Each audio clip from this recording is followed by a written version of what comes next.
السلام علیکم، خیرت سے ہیں بھائی؟ جی وعلیکم السلام والا یاری صاحب، آپ کے ملے بغیر ہمیں سکون نہیں آتا. اللہ آپ کو عزت دے، اللہ آپ کو، آپ نے ذرا نوازی کی ہے، تشریف لائیں، بہت مہربانی آپ. اللہ یاری صاحب، ابھی آپ بیچ میں مجھے لے لیتے تو میں ان جو صاحب ابھی گئے ہیں نا ان سے ایک سوال کر لیتا تو میرا خیال ہے مسئلہ حل ہو جاتا. میں ان پہ یہ سوال کرنا چاہتا ہوں کہ مرغی پہلے آئی ہے یا انڈا، اس کا جواب دے دیں وہ مجھے، تو پھر ہم ساری باتوں کا، ان کی باتوں کا جواب دے دیں گے. یہ ایک ہی بات وہ پکڑ کے بیٹھ گئے ہیں، وہ یہ کہہ رہے ہیں کہ میرے سامنے سب کچھ ہو، کہ حضور پاک صلی اللہ علیہ وسلم میرے سامنے ہو، وہ چاند کو دو ٹکڑے کر دیں، وہ مطلب ہے سارے معجزات میرے سامنے دکھائیں، تو پھر واللہ سامنے ہے، واللہ جی سامنے بالکل سامنے ہے، سامنے ہے، اس جیسا کیوں نہیں لا سکا کوئی؟ جی اس جیسا بالکل اس پاک کتاب کے سورے جو کوئی، یہ بھئی زبان ہے، یہ کوئی دیکھیں، یہ الفاظ ہیں، الفاظ سب کے پاس ہے، الفاظ آپ کے پاس بھی ہے، اللہ کے پاس بھی ہے، ٹھیک ہے نا؟ یہ الفاظ تو اس طرح نہیں کفار کے پاس الفاظ نہیں ہیں، یہ الفاظ تو سب کے پاس ہیں. او بھائی یہ چھوٹے سے سورہ ہیں، یہ ایک سورہ قریش ہے، اعوذ باللہ من الشیطان الرجیم، لإلاف قریش. یہ سورہ معون ہے، یہ سورہ مبارکہ کوثر ہے.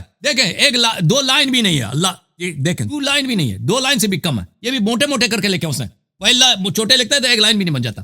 کیوں نہیں لا سکا بھائی؟ بالکل ہر چیز میں، ہر جگہ پہ خدا نظر آتا ہے، ہر چیز میں. ایک چھوٹی سی مثال ہے، میں آپ سے ایک سوال کروں طارق صاحب، میں ابھی سوال کروں، اگر ابھی حکومت پاکستان اعلان کر دے کہ ہم پاکستان کے قومی ترانے کو چینج کرنا چاہتے ہیں، اگر اعلان کر دے اور جو شخص قومی ترانہ لکھے گا اس کو 1 کروڑ روپے انعام لے گا، کتنے لوگ قومی ترانہ لے کے آئیں گے؟ لاکھوں لے کے آئیں گے، کروڑوں کے حساب سے لے آئیں گے، اور ہر ایک بہترین شعر ہوگا کہ نہیں ہوگا؟ بالکل ہوگا، بالکل ہوگا، کوئی اس میں دو رائے نہیں. قومی ترانے سے بہتر بھی لکھنے والے لے کے آئیں گے، اس سے بہتر بھی لے کے آئیں گے، جی لے کے مشکل ہی نہیں ہے، لے کے آئیں. کلام لکھنے والے بہت ہیں، کلام اور لکھنے والے، ان کے لیے اگر وہ محنت لگا دیں نا، ان کی صلاحیت ہوتی ہے جن کی شاعری وغیرہ، وہ بہت اچھا کلام لکھ سکتے ہیں.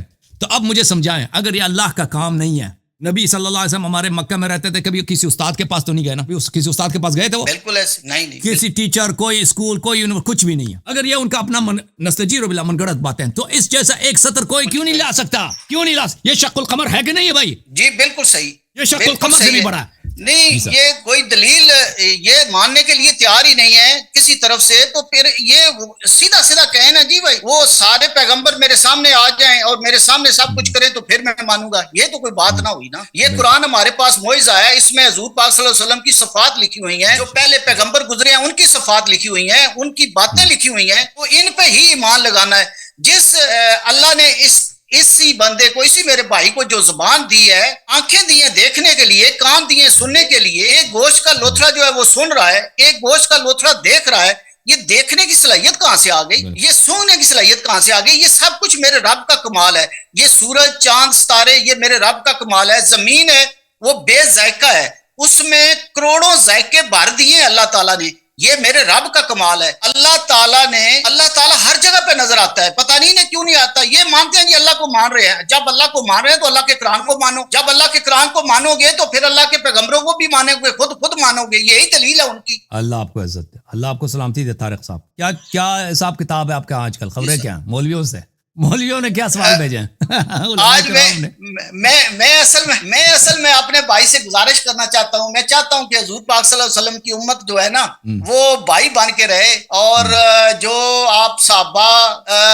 جو ہمارے صحابہ ہیں، ان کا جو تھوڑا سا احترام کرنا شروع کر لیں، کیونکہ میرے جو سنی علماء ہیں وہ پیسے دے دیں. نہیں بولی لگاتے ہیں، کوئی ایکشن ہو جائے اتنے پیسے دیتے اس کی جو ہے نا وہ ہمارے کتب میں نا، ہمارے کتب میں ان کے بڑے.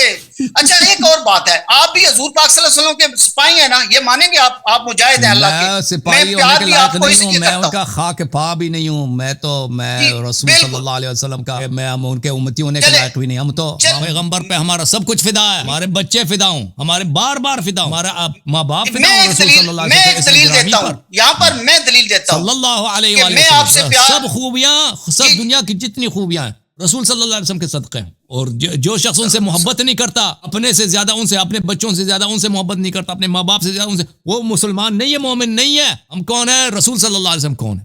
رسول صلی اللہ علیہ وسلم کے ہم خاک پا کی بھی لائق نہیں ہیں. اگر کاش ہمیں خاک پا ملتا، واللہ جانے خاک پا ملتا، ہم فخر سے لوگوں کو بتاتے کہ میرے رسول صلی اللہ علیہ وسلم کا خاک پا آنکھوں پہ لگاتے صبح شام. اللہ یاری صاحب آپ یقین مانیں کہ یہ خوبیاں ہیں آپ سے، اس لیے میں پیار کرتا ہوں کہ آپ حضور پاک صلی اللہ علیہ وسلم، قرآن مجید، امام حسین علیہ السلام، مولا علی شیر خدا سے آپ بہت پیار کرتے ہیں، اس لیے یہ پیار تو میرا رہے گا، میری کسی بات سے ناراض نہ ہونا، یہ پیار رہے گا چاہے آپ ناراض بھی ہوں، لیکن اپنے بھائی کو اپنی بات ضرور بتاؤں گا کہ ہمارے کتب جو ہیں ان میں ان کے بہت احترام والی باتیں ہیں، اس لیے اگر یہ بات صرف جو ہے آپ ان کا جو نام اگر صحیح اپنی جگہ پہ آپ لینا شروع کر لیں تو امت محمد صلی اللہ علیہ وسلم کے اختلافات ختم ہو جائیں گے، ہم شیعہ سنی بھائی بھائی بن جائیں گے. اور ان کی ایک دلیل ہے، یہ میں پہلے اپنے پروگرام میں دے چکا ہوں لیکن اینڈ پہ وہ آپ اپنی بات بتا دیتے ہیں. میں شروع سے لے کے کہتا ہوں کہ جو صحابہ حضور پاک صلی اللہ علیہ وسلم کے ساتھ کندھے کے ساتھ کندھا ملا کے اپنی بیٹیوں کے رشتے دے رہے ہیں، آخری وقت جب حضور پاک صلی اللہ علیہ وسلم کا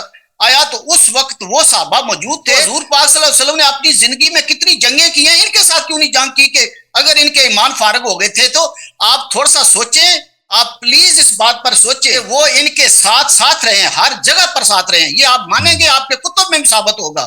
تو جو حضور پاک صلی اللہ علیہ وسلم کے ساتھ رہے ہیں، اس کا مطلب یہ ہے کہ حضور پاک صلی اللہ علیہ وسلم کا ان کے ساتھ پیار تھا، اس لیے رہے ہیں، ورنہ ان کے ساتھ جنگ ہوتی. انہیں وہ پھر واصلے میں وہ لفظ نہیں بولنا چاہتا. ایک آدمی آتا ہے مسجد میں، ٹھیک ہے نا، نماز پڑھتا ہے، جی اور وہی کلمہ پڑھتا ہے، تقریریں سنتا ہے، پر صدقات وغیرہ جب آتے ہیں زکوٰۃ اس میں سے بھی کچھ آپ اس کو دے دیتے ہیں، لیکن آپ کو پتہ ہے یہ آدمی صحیح آدمی نہیں ہے، بعد میں آپ کے مرنے کے بعد یہ کوئی حرکت کر دے گا. تو نبی صلی اللہ علیہ وسلم سے آدمی سے اگر جنگ لڑتے تو دنیا کیا کہتی؟ دنیا تو یہ نہیں کہتی نا کہ بھئی اس نے ایک ایسے آدمی سے جنگ لڑی، اس کو قتل کیا جو بعد میں اس نے غلط کام کرنے تھے. دنیا تو یہ کہتی کہ ایک بے گناہ آدمی تھا، ایک بوڑھا تھا، اس کا سسر تھا، ٹھیک ہے نا، وہ مسجد میں آتا تھا، نمازیں بھی پڑھتا تھا، تقریر بھی سنتا تھا، اس نے کوئی غلطی بھی نہیں، ایسے ہی اس نے کہہ دیا کہ مجھے پتہ ہے کہ تو فراڈی ہے، مجھے پتہ ہے کہ تو جو بعد میں جو میرے بات کیا میں تجھے آج ذبح کرتا ہوں. دنیا کیا کہتی؟ دنیا یہی کہتا ہے نا، دنیا تو یہی کہتا ہے. تو دیکھیں یہ شریعت میں بھی نہیں ہے. ایک شخص نے اگر ابھی تک جرم نہیں کیا ہے، ابھی آپ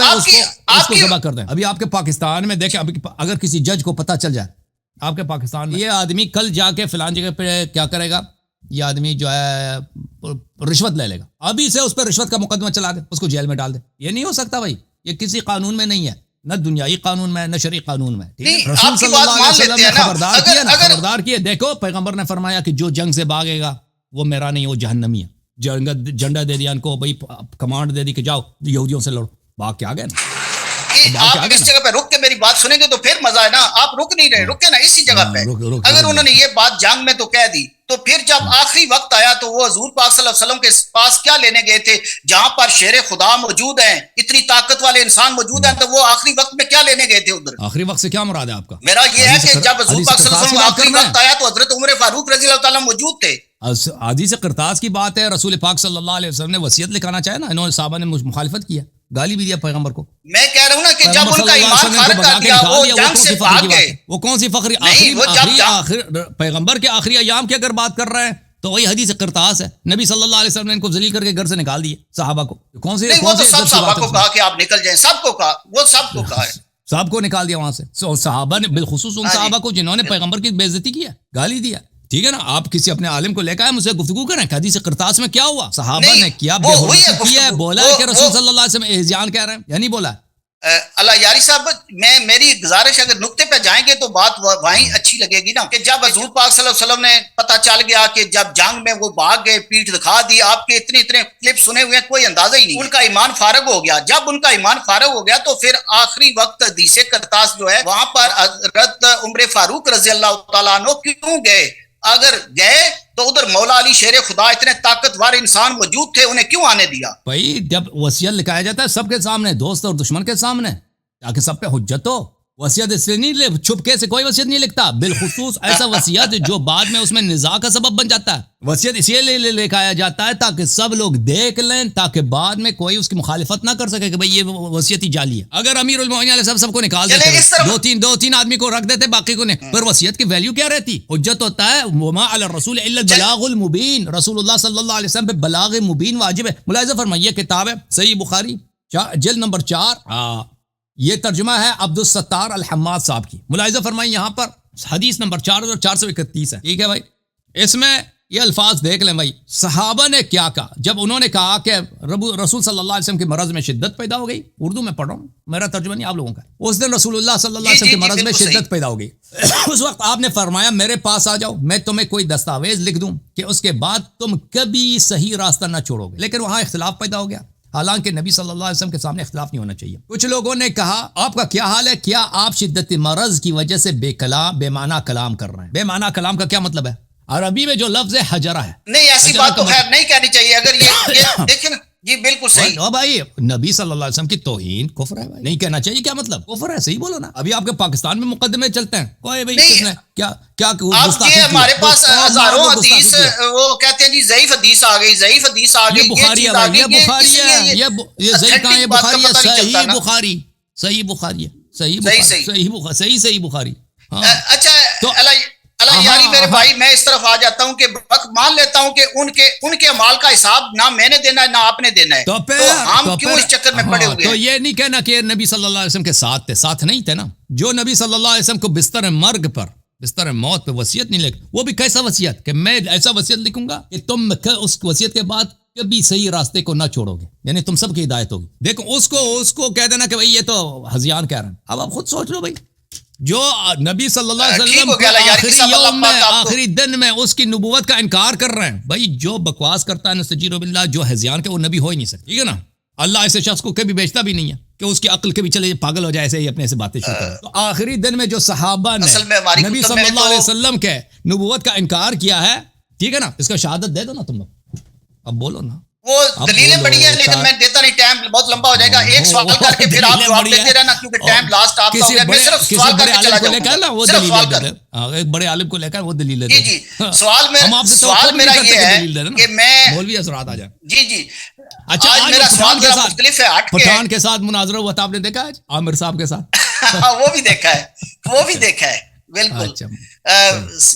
جی میں بالکل وہ 2-3 گھنٹوں سے میرا خیال ہے میں آپ کے ساتھ. اچھا آج میرا بھی سوال تھوڑا سا یہ ہے کہ ہم ان چکروں میں پڑے ہوئے ہیں. میرا ایک ہو سکتا ہے کہ یہ میں کچھ الفاظ کیسے چناؤ کروں گا، معاف کر دینا اگر کچھ غلط ہو گیا ہو تو. میرے خیال کے مطابق اللہ پاک نے 1,24,000 پیغمبر دنیا میں بھیجے ہیں، تو انہوں نے یہ کہا ہے اللہ پاک نے، جو میں سمجھ رہا ہوں، کیا کہ آپ نے بتانا ہے کہ آپ میں صحیح سمجھاؤں یا غلط سمجھاؤں، کہ جاؤ اللہ تعالیٰ نے پیغمبر بھیجے ہیں کہ جا کے میرا تعارف کراؤ، میری تعریف کرو، میرا بتاؤ کہ میں رب العزت ہوں، میں بڑی شان والا ہوں، میں پیدا کرنے والا ہوں. لیکن ہم کس چکروں میں پڑے ہوئے ہیں؟ کبھی جو یہ اتنی باتیں جو کر رہے ہیں، میرا خیال ہے کہ تھوڑا سا اس موضوع کو چینج کر کے اللہ کی طرف بھی رکھنا چاہیے کہ اللہ نے ان پیغمبروں کی بھی یہ ڈیوٹی لگائی ہے کہ جاؤ میرا تعارف کراؤ. ہم تھوڑا سا اس پہ آپ تشریح کر دیں. میں ٹھیک ہے، میں یہ سوال کر کے آپ بات بالکل صحیح فرما رہے ہیں کہ اللہ تعالیٰ نے انبیاء علیہ السلام کو اس لیے بھیجا ہے کہ وہ بندوں کو بندگی سکھائیں اور توحید سکھائیں، اللہ کے صفات سکھائیں. بالکل آپ بات صحیح کر رہے ہیں. کبھی ہمیں وہ باتیں بھی کہنی چاہیے. بات آپ کی صحیح ہے، اس کے منکر پہ لانا. جی بالکل اللہ یاری صاحب، تھینک یو. میں صرف آپ کو ملنے آتا ہوں. اللہ آپ کو عزت دے، اللہ آپ کو سلام دے. Thank you sir.